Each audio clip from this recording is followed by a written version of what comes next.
আসসালামু আলাইকুম ওয়া রাহমাতুল্লাহি ওয়া বারাকাতুহু। আলহামদুলিল্লাহি রাব্বিল আলামিন ওয়াস সালাতু ওয়াস সালামু আলা রাসূলিহিল কারীম ওয়া খাতামান নাবিয়্যিন ওয়া আলা আলিহি ওয়া সাহবিহি আজমাইন। সুপ্রিয় দর্শক, পৃথিবীর যে প্রান্ত থেকে আপনারা এই মুহূর্তে এটিএন বাংলার টিভি স্ক্রিনের সামনে আছেন, সকলকে স্বাগত জানাচ্ছি। এটিএন বাংলার বিশেষ আয়োজন বিশ্বনবী মুহাম্মদ রাসূলুল্লাহ সাল্লাল্লাহু আলাইহি ওয়াসাল্লামের সাথে সাহাবীদের সাথে নবী সাল্লাল্লাহু আলাইহি সাল্লামের জীবন কেমন ছিল, এই সকল বিষয় নিয়ে আমরা এই অনুষ্ঠানে আলোচনা করব। আমি আজ আপনাদের সাথে প্রিয় দর্শক একেএম ফিরোজ, আমাদের সাথে আজ আলোচনা অংশগ্রহণ করছেন এটিএন বাংলা আমাদের সকলের প্রিয় মানুষ, প্রিয় ব্যক্তিত্ব শেখুল আলম শেখ প্রফেসর আনম রশিদ আহমদ মাদানী হাফিজাহুল্লাহ। আসসালামু আলাইকুম ওয়া রাহমাতুল্লাহি ওয়া বারাকাতুহু। ওয়ালাইকুম আসসালাম ওয়া রাহমাতুল্লাহ। আহলান সালাম শেখ। জাযাকাল্লাহু খাইর। ওয়া ইয়াকুম আহসানুল্লাহ বারাকাল্লাহু ফিকুম। আপনাকে স্বাগত জানাচ্ছি আজকে এই দর্শকদের বিশেষ অনুষ্ঠানে। মহতারাম, আপনার কাছে অনুরোধ করছি আমাদের দর্শকদের সামনে উপস্থাপন করবেন যে আসলে সাহাবী কাদেরকে আমরা সাহাবী হিসাবে, আমরা তাদের মর্যাদা কি, তাদের অবস্থান কি, তাদের সম্পর্কে আমাদের চিন্তা চেতনা কীরকম হওয়া দরকার, আমাদের আবেগ অনুভূতি কীরকম থাকা দরকার। আল্লাহুম্মা লাকাল হামদু হামদাশ শাকিরিন ওয়া সাল্লি ওয়া সাল্লিম আলা রাসূলিকাল আমিন ওয়া আলিহি ওয়া সাহবিহি ওয়া মান তাবি'আহুম বিইহসানিন ইলা ইয়াউমিদ্দিন। রাসূল সাল্লাল্লাহু আলাইহি ওয়াসাল্লামের সাথে সাহাবে কেরামের জীবন, সুন্দর শিরোনাম। এবং এই আলোচনা আমাদের এই আলোচনার সাথে থাকাই প্রয়োজন।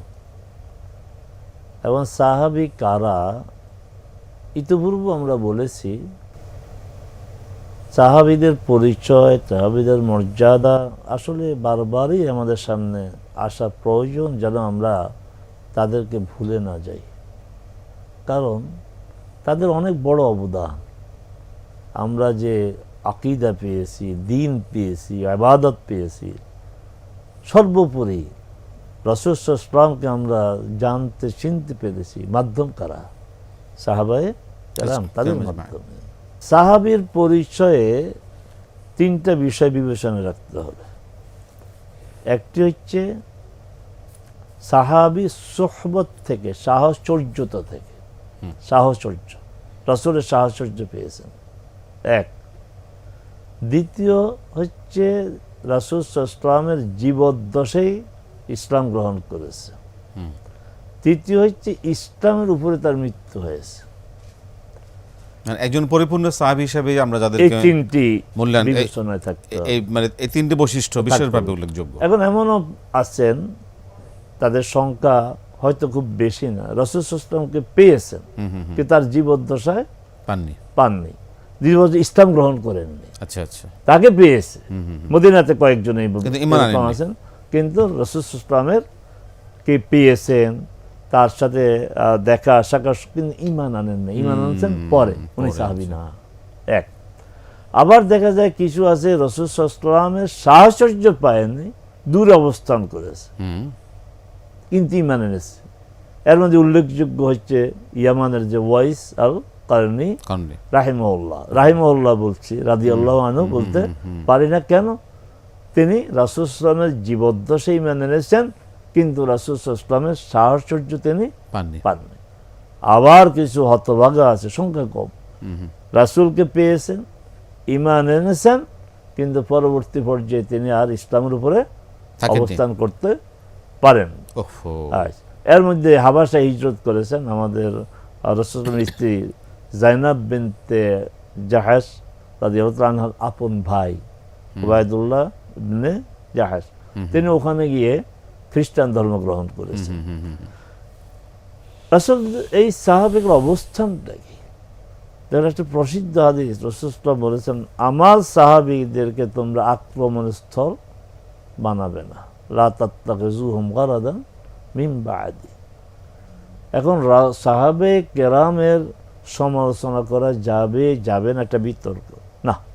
বলবো যে উদ্দেশ্য প্রণীত হয়ে সাহাবে কেরামের সমালোচনা করব না, কিন্তু প্রসঙ্গক্রমে যখন কথা আসবে, আমার যখন জঙ্গে জামাল আয়েশা রাদিয়াল্লাহু আনহা যে যুদ্ধে নেতৃত্ব দিয়েছেন, উষ্ট্রিতে উঠে এই জন্য জামালের যুদ্ধ বলা হয়, উটের যুদ্ধ।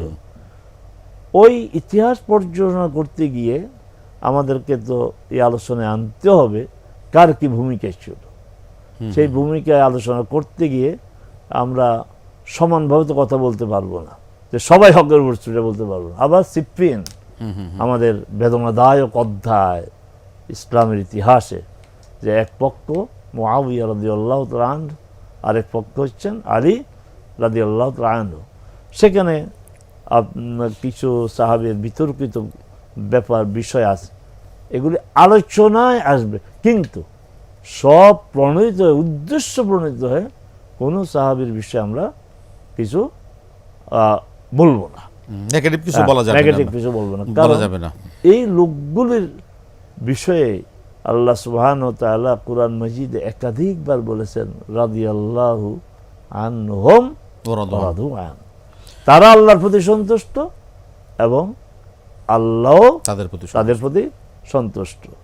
এই কথা তো আমাদের বারবার বলতে হয় যে তাদের ইহসান, তাদের অবদান আমাদের উপর, যে কত কষ্ট করে তারা ইসলামকে ধারণ করেছে, লালন করেছে, কিন্তু ইসলামের ক্ষেত্রে তাদের ভূমিকা ছিল আপসহীন, ছাড় দেননি। এই সাহাবায়ে কেরামগণ নির্যাতিত হয়েছেন। আর সবচেয়ে মানে অবাক এবং বিস্ময়ের ব্যাপার যে মক্কায় রাসূল সাল্লাল্লাহু আলাইহি ওয়াসাল্লামের সাহচর্য যারা পেয়েছেন, সাহাবী ছিলেন, অবদান কি, ত্যাগ কি, কুরবানি কি, তারা অত্যাচারিত হয়েছেন, নির্যাতিত হয়েছেন, শেষ পর্যন্ত হিজরত করেছেন। অর্থটা কি?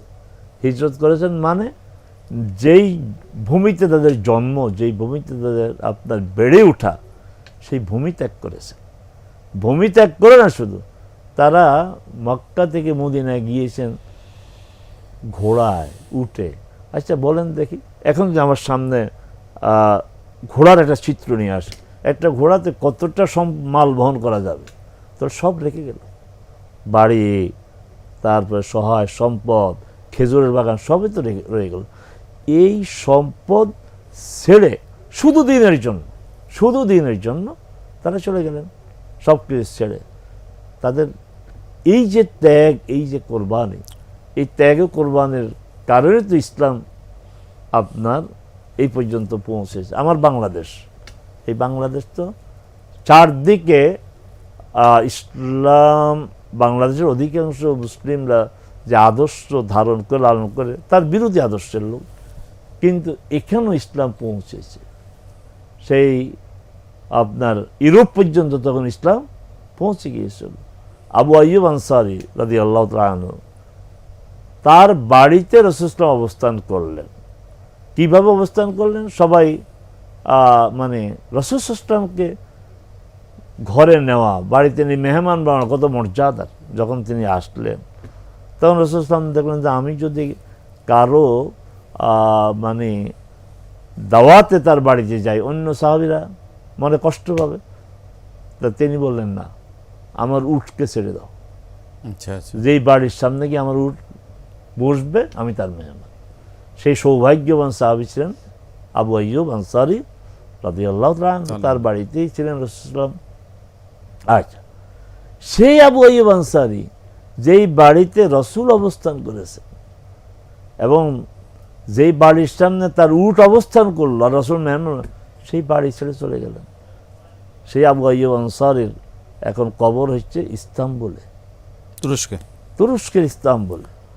যখন তিনি, আমি মুআবিয়া রাদিয়াল্লাহু সময়ই সর্বপ্রথম নৌ অভিযান শুরু হলো।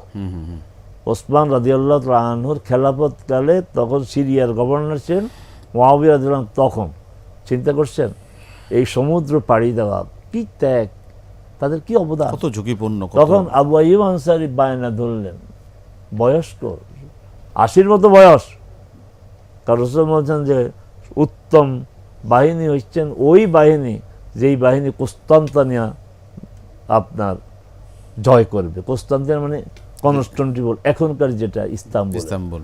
তো ওনার তো কিসের বাড়ি, কিসের কি, ওই বাহিনী সর্বোচ্চ, ওই বাহিনীর সদস্য অর্জন পেরেশান। ছেলেরা বাধা দিল, বাবা এই বয়সে তুমি ঝুঁকি নিয়ে যাবে না, তারপরে যারা ওই যুদ্ধের নেতৃত্ব দিচ্ছে তারাও তাকে নিতে রাজি না, না আমাকে নিতে হবে। এবং সিনিয়র সাহাবী, রাসূল সাল্লাল্লাহু আলাইহি ওয়াসাল্লামের মেজবান, হোস্ট, তার কথাটা কিভাবে ফেলে নিয়ে গেছে। প্রতিবদ্ধ আসলে তিনি মারাই গেলেন। আল্লাহু আকবার। এবং বললেন যে আমার লাশটা তোমরা সমুদ্রে ফেলে দিও না, আমার লাশটা ঘোড়ায় উঠিয়ে দিও, এই ঘোড়া যেখানে গিয়ে থামবে তোমরা ওই পর্যন্ত পৌঁছতে পারবা। ঠিক ইস্তাম্বুলের কেন্দ্রস্থলে গিয়ে তার ঘোড়া পৌঁছল, আর ওখানে তাকে দাফন করা হলো।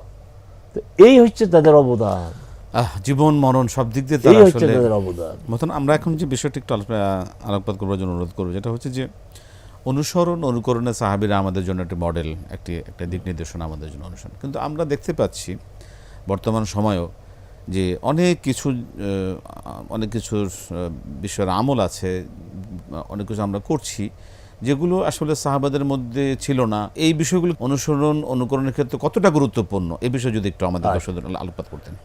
তো রাসূল সাল্লাল্লাহু আলাইহি সাল্লাম বলেছেন যে আমার বনী ইসরাইল বিভক্ত হয়েছে 70-এর উপরে, তাদের ওই সংখ্যা এটা অধিক বোঝানোর জন্য। তা আমার উম্মত বিভক্ত হবে 73 ভাগে, এটা আধিক্য বোঝানোর জন্য। যাক, বা সংখ্যায় যদি ধরি তাও আপনার দোষণীয় না যে সবাই জাহান্নামে যাবে, একটা দল জান্নাতে যাবে।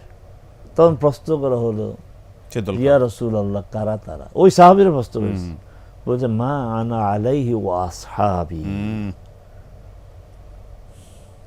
যেই পথের উপর আমি আছি আমার সাহাবীগণ আছে, ওইটি হচ্ছে জান্নাতের পথ। তো জান্নাতের পথ তো একটি, সেই পথ কি? যেই পথের উপর রাসূল সাল্লাল্লাহু আলাইহি ওয়াসাল্লাম ছিলেন, সাহাবায়ে কেরাম ছিলেন। আমাদের তো বিচ্যুতি ঘটছে, আমরা এমন অনেক কাজ করি আবেগ দিয়ে, যেগুলির সাথে সাহাবায়ে কেরামের কোনো সম্পর্ক নাই, রাসূল সাল্লাল্লাহু আলাইহি ওয়াসাল্লামের সম্পর্ক নাই, সাহাবায়ে কেরামের সম্পর্ক নাই। আচ্ছা, এখানে এসে প্রসঙ্গক্রমে একটা কথা বলতে হয় যে আমরা এই যে সাহাবীগণের মধ্যে সব সাহাবীদের নাম আমরা জানি না, প্রয়োজনও নাই, এটা আমার ঈমানের অংশ না। কিন্তু বেশ কিছু সাহাবী আছেন যাদের নামগুলি খুব পরিচিত। এর মধ্যে 4 খলিফা আছেন, জান্নাতের সুসংবাদপ্রাপ্তরা আছেন, আরো আছেন। আমরা কি নামগুলির সাথে পরিচিত? আমাদের সন্তানদেরকে আমরা এই নামগুলির সাথে পরিচিত করাই? কিন্তু যদি প্রশ্ন করা হয় যে জান্নাতের সুসংবাদ পেয়েছে এমন 10 জন সাহাবীর নাম বলো, ব্যর্থতা কার? ওই ছেলেটার নাম আর আপনার ব্যর্থতা, অভিভাবকদের ব্যর্থতা। আমরা আমাদের হিরো যারা, আমরা আমাদের তারকা যারা, আমাদের মডেল যারা, তাদের তো আমরা পরিচিত করে দিচ্ছি না। আমার তারকা হচ্ছে আবু বকর, ওমর, ওসমান, আলী, তালহা, জুবায়ের, আবু ওবায়দা, সাদ বিন আবি ওয়াক্কাস, আব্দুর রহমান বিন আউফ, সাইদ বিন যায়েদ, এরা। কিন্তু আমরা এদের সাথে পরিচিত করাই না। এবং আরো দুঃখজনক, এই নামগুলো আমরা রাখতে চাই না। আমরা কত মডার্ন হওয়ার জন্য আমরা নতুন নতুন কত নাম রাখি যেগুলি কোনো অর্থই নাই, অথচ সাহাবে কেরামের নামগুলো আমরা রাখতে চাই না। তো রাসূল সাল্লাল্লাহু আলাইহি সাল্লাম এই সাহাবীদেরকে ভালোবাসতেন, প্রচণ্ড ভালোবাসতেন। আবার সাহাবে কেরামও তাদেরকে ভালোবাসতেন, তার জন্য তারা জীবনকে উৎসর্গ করে দিয়ে ভালোবাসতেন। মিকদাদ রাদিয়াল্লাহু আনহু বলছেন, ইয়া রাসূলুল্লাহ, রাসূল সাল্লাল্লাহু আলাইহি যখন বদরের যুদ্ধে যাচ্ছেন তখন সাহাবে কেরামের মতামত নিচ্ছিলেন যে আমরা তো আসলে যুদ্ধের প্রস্তুতি নিয়ে আসি নাই, আমরা ওই বাণিজ্যিক কাফেলা আমাদের সম্পদ দিয়ে বাণিজ্য করবে, আমাদের বিরুদ্ধে তার ওই সম্পদ ব্যবহার হবে, এই সম্পদের মালিক তো আমরা এই সম্পদ রেখে আসছিলাম। তো ওই প্রস্তুতি তো নিয়ে যায়নি যুদ্ধের, কিন্তু ঘটনা ঘটলো যুদ্ধের। তখন মুহাজির সাহাবী বললেন, ইয়া রাসূলুল্লাহ, সব তো ছাড়ছি আপনার জন্য মানে দ্বীনের জন্য, এখন আপনি যুদ্ধে যাবেন, আমাদের পরামর্শ নেওয়ার দরকার আছে। তারপরে তিনি বললেন, তখন আনসারী সাহাবীরা বুঝতে পারলেন যে উদ্দেশ্য আমরা, তখন মিকদাদ রাদিয়াল্লাহু তাআলা বললেন, ইয়া রাসূলুল্লাহ, ঈমান আনছি আপনার উপরে, আল্লাহু আকবার। আপনাকে দাওয়াত করে এনেছি, ওয়াদা করেছি আপনার পাশে থাকবো দ্বীনের জন্য। এখন যদি আপনি সমুদ্রে জানতেন, লাউ খুত্তা মা'না ফিল বাহর লাখুদনা মা'হা, যদি আপনি আমাদেরকে সমুদ্রে ঝাঁপ দিবেন, আমরা আপনার সাথে সমুদ্রে ঝাঁপ দেব। এই ছিল সাহাবে কেরামের দৃঢ়তা, বলিষ্ঠতা দ্বীনের জন্য, ইসলামের জন্য। অনুসরণ অনুকরণের ক্ষেত্রে তারা আসলে আমাদের জন্য সত্যি, কারণ আমাদের জন্য আপনি সাহাবিকে বাদ দিয়ে রাসূলকে কিভাবে চিনবেন? চিনবেন। অতএব সাহাবিকেই আপনার রাসূল সাল্লাল্লাহু আলাইহি ওয়াসাল্লামকে মানার ক্ষেত্রে মডেল ধরতে হবে। মডেল ধরতে হবে। একটা ধারাবাহিকতা, চেইন অফ, যেটা আমরা যদি কমান্ড বলি, একটা দড়ি যদি বলে, chain of command, chain of আনুগত্য, চেইন অফ আপনার যে একটা আপনার ধারাবাহিকতা, যে ধারাবাহিকতা, সেটাই আমরা আসলে আমরা ফলো করবার চেষ্টা করব সকল ক্ষেত্রে। যে বিষয়টা হচ্ছে মোহতারাম, আমরা দুঃখজনক হলেও সত্য, আমরা আমাদের বিভিন্ন কাউকে আমরা দোষারোপ করে কথা বলছি না, যেটা বাস্তবতা, যেটা সেটা তুলে ধরছি, সেটা হচ্ছে যে আমাদের এই বিষয়ে আরও সচেতন হওয়া দরকার। বিভিন্ন কবি, সাহিত্যিক এবং বিভিন্ন বিভিন্ন বিষয়ে যারা পারদর্শী, তাদেরকে যেভাবে মূল্যায়ন করি, আমরা দেখি আমাদের জাতীয়ভাবে অনেক জাতীয় কবি বলি, জাতীয় সাধক বলি, জাতীয় শিল্পী বলি, জাতীয় এভাবে কতভাবে আমরা মূল্যায়ন করে থাকি। কিন্তু আমরা পক্ষে মূল্যায়িত হোক হোক, আবার প্রজন্ম এদেরকে জানো, কিন্তু এই কিন্তু দিয়ে কথা বলো যে ওনাদেরকে নয় কেন, ওনাদেরকে নেয় কেন। সেই ক্ষেত্রে হচ্ছে আমরা তো আমাদের মানে ইতিহাস তো আরও আমাদের পেছনে আরও রয়েছে। একজন মুসলমান হিসেবে তার নীতি, আদর্শ, নৈতিকতা, তার মডেল বলি, তার চিন্তা বলি, চেতনা বলি, অবশ্যই সেটা একটা ধারাবাহিকতার একটা থাকতে হবে। সেই ধারাবাহিকতা তো আমরা তো এখানে যেটা আজকে আলোচনার সাথে আমরা দর্শকরা আপনারা অবশ্যই উপলব্ধি করছেন যে এই ধারাবাহিকতাটা আমরা কীভাবে রক্ষা করব। সেটাকে আমরা এই দুনিয়াবি এই সাধারণ জাগতিক এই বিষয়ের মধ্যে কি আমরা সীমাবদ্ধ করে রাখবো না, এটার একটা অবশ্যই একটা রুট, যে লেভেল আপনি যেটা সুন্দর করে বললেন, যে এটা সাহাবা কেরাম থেকে নিয়ে একজন রাসূলুল্লাহ সাল্লাল্লাহু আলাইহি ওয়াসাল্লাম পর্যন্ত এই যে চেনগুলো আমরা যেন আমাদের যে প্রজন্ম আছে তাদেরকে যেন আমরা চেনাই, জানাই, তাদেরকে এই বিষয়ে জানবার জন্য উদ্বুদ্ধ করি। কিন্তু দুঃখজনক হলেও সত্য মহোদয়, জন্য আমাদের যারা এই বিষয়ে দায়িত্বশীল যারা কথা বলেন, এই বিষয়গুলোর ক্ষেত্রে আমরা সেরকম পাই না। কীরকম পাই না? আমরা একটা আলোচনা শুনতে বিভিন্ন আকাবিরিন বুজুর্গদের কথা এতভাবে আসে, এই মুরব্বি বলছেন, ওই মুরব্বি বলছেন, ওই আকাবের বলছেন, কিন্তু সে কিন্তু এখানে যে তার চাইতে আরও বড় মুরব্বি, আরও বড় আকাবের, আরও বড় যে আমাদের যেটা সহিহ আল্লাহ রাসূলের সাথে যিনি সরাসরি দলিল দিয়ে গেছেন, সেরকম দৃষ্টান্তগুলো আমাদের সামনে আসে না। যে সাহাবা কেরামের উদাহরণগুলো, দৃষ্টান্তগুলো, তাদের এই বিষয়গুলি, এই যে কথাটা, এই কথার সাথে আমি একটু যোগ করি, সেটা হচ্ছে আমাদের মিম্বার থেকে জি বছরে 52টা খুতবা যায় কমপক্ষে। কত গুরুত্বপূর্ণ। এই 52 খুতবার মধ্যে আমরা প্রতি বছর পরিকল্পিতভাবে 10 জনকে সাহাবীকে আনতে পারি না। 10 জন সাহাবীকে নিয়ে আসি। আমি তো কত বিষয়ে কথা বলি, আপনি কত মানে দুঃখের সাথে বললেন, আমরা বিভিন্ন বুজুর্গদের আলোচনা করি, আমাদের আকাবেরদের নিয়ে আলোচনা করি। আমাদের সবচেয়ে বড় সালাফকে আকাবের নয় নাই বললাম, যাদের মাধ্যমে আমরা ইসলামের সাথে পরিচিত হয়েছি, তাদেরকে কেন এই অবহেলা? আমি অবহেলাই বলবো। আপনি 52টা খুতবা দেন, আপনি রাসূলকেও চিনতে পেরেছি, আপনি 10টা খুতবা দেন না। এই আপনি এই বছর 10টা, 2026 সালে 10 জন সাহাবীকে নিয়ে আসেন আপনার মিম্বারে, 27-এ 10 জন সাহাবীকে নিয়ে আসেন, তা আপনার শ্রোতারা এদের সাথে পরিচিত হবে। অভিভাবক যারা, তারা তাদের সন্তানদেরকে বলতে পারবে। ইয়াং জেনারেশন তারা এই গর্বের ইতিহাস জানতে পারবে যে আমাদের ইতিহাস তো ঐতিহ্যময় ইতিহাস, গৌরবের ইতিহাস, তারা পরিচিত হবে। আপনি হামজাকে হামজা রাদিয়াল্লাহু আনহু পরিচয় করে দেন, আব্দুল্লাহ বিন আব্বাসকে, ওমরকে এই প্রজন্মের সামনে তুলে ধরেন। এই কাজটা কে করবে? আলেমদের তো করতে হবে, খতিবদের করতে হবে। বাস্তবতার ক্ষেত্রে যেটা আমরা দেখে আসলে একজন মুসলমান হিসেবে তার যে চেতনা, তার যে নীতি, নৈতিকতা, আনুগত্য বলি, দায়িত্ব বলি, কর্তব্য বলি এবং সাহসিকতা, একজন মুসলমান হিসেবে তার বলিষ্ঠতা, তার সাহসিকতা কীরকম হওয়া দরকার, সেটা আমরা কোত্থেকে জানবো, কোত্থেকে শিখবো, কোত্থেকে আমরা এই বিষয়ে উদ্বুদ্ধ হব? এই বিষয়গুলোর ক্ষেত্রে যদি আমাদের যারা দায়িত্বশীল আছেন, যারা কথা বলার সুযোগ আছে, আপনি সুন্দর করে একটা উদাহরণ দিলেন যে 52টি খুতবা আমাদের বছর আমরা পাই।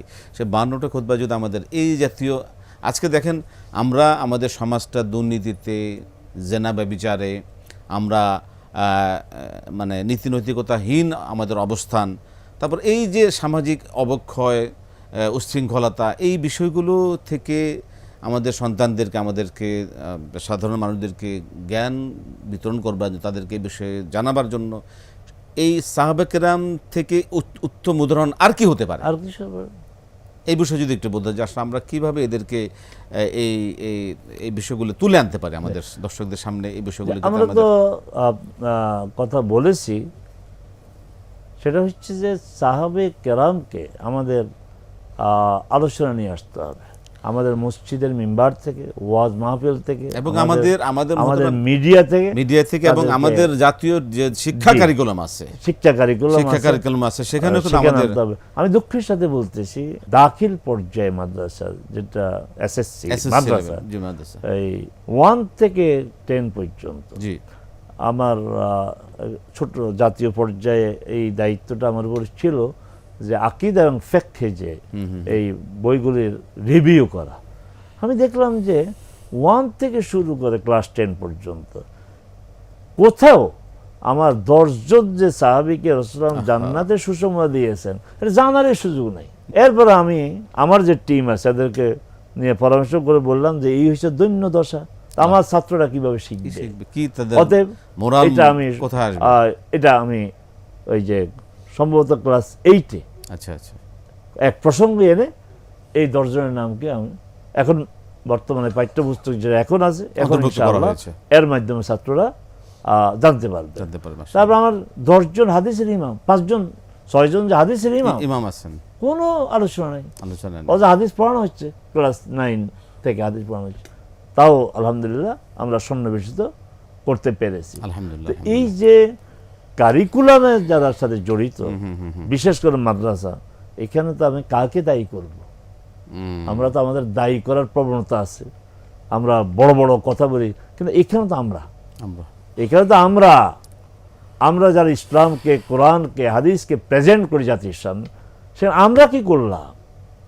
আমরা কেন এখানে আমার সন্তানরা যেন এই আমার অতীতের যে যাদেরকে দিয়ে আমরা গর্ব করতে পারি তাদের সম্পর্কে আমরা জানাই না কেন? মোহতারাম, এই বিষয়ে আমাদের অবশ্যই সচেতনতা হতে হবে এবং উদ্যোগ নিতে হবে। আপনাকে অসংখ্য ধন্যবাদ, খুবই গুরুত্বপূর্ণ আলোচনা আপনি পেশ করলেন।